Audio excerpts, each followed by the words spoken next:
دليل على أن قضية اليتيم قضية حاضرة في قلوبكم الطيبة وحية في مشاعركم الصادقة، مشاعر كل مسلم كريم.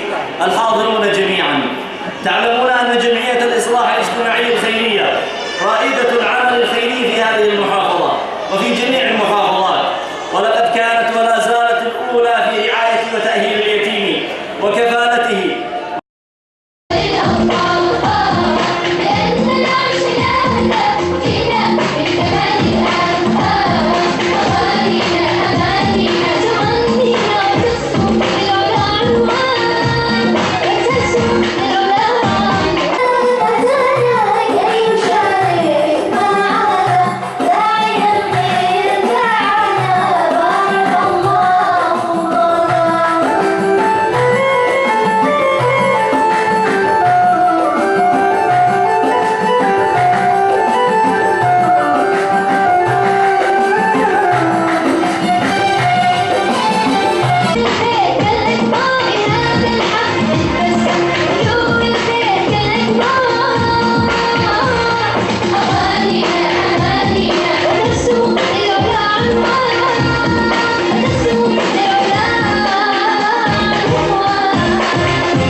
الاجتماعية الخيرية بيوم اليتيم العالمي الذي أصبح تقليدا سنويا للإسلام في مثل هذه الأيام تكريما لليتيم واهتماما باليتيم.